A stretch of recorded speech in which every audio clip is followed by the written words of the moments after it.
লুকিয়ে, সে অগ্নি উপাসক, মুমিন নয়। ওমর ফারুককে অ্যাটাক করার জন্য গেলেন মসজিদে নববীতে। ওয়াকানু ইউসাল্লুনা বিগালাস, তখন ওনারা অন্ধকারে নামাজ পড়েন। নামাজের সময় যখন হলো, লুকিয়ে লুকিয়ে প্রথম কাতারে ওমর ফারুকের পিছনে মুয়াজ্জিনের পাশেই দাঁড়ানো, হাতে খঞ্জর। একামত হলো, ওমর ফারুক সালাত শুরু করলেন, ফজরের সালাত, আল্লাহু আকবার। নামাজ শুরু করলেন, সূরা ফাতিহা বললেন। আরেকটা সূরা যখন পড়তে যাবেন, in the meantime Abu Lulu এই খঞ্জর নিয়ে ওমর ফারুকের বুকের মধ্যে 3টা স্টেবিং করলেন। একটা মারলেন নাভির নিচে, মারার সাথে সাথে পাকস্থলী কেটে গেল। আরেকটা মারলেন পাজরে, পাজর ছিঁড়ে গেল।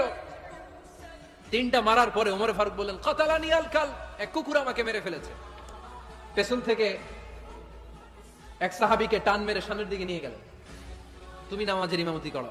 আর ওমর ফারুককে বাকিরা ধরাধরি করে পেছনে নিতে আরম্ভ করলেন। আর এই আত্মাই আক্রমণ যে করেছে, সে কাতারের মাঝখান দিয়ে যেতে আরম্ভ করলো, আর দুই দিকে ছুরি মারতে আরম্ভ করলো। 13 জন সাহাবীর গায়ে ছুরি মেরেছে, 7 জন সাহাবা স্পট ডেথ, জায়গায় মৃত্যু। এই ভয়ঙ্কর অবস্থা দেখে এক সাহাবী বুরনুস, এক ধরনের জুব্বা আছে মাথাওয়ালা, অনেকে জ্যাকেট পরছেন না এরকম মাথাওয়ালা, লম্বা জুব্বা আছে, আর উপরে শীতে পড়ে মাথাওয়ালা। এই মাথাওয়ালা জুব্বা বের করে এক সাহাবী জালের মতো তার দিকে উড়ায় মারল।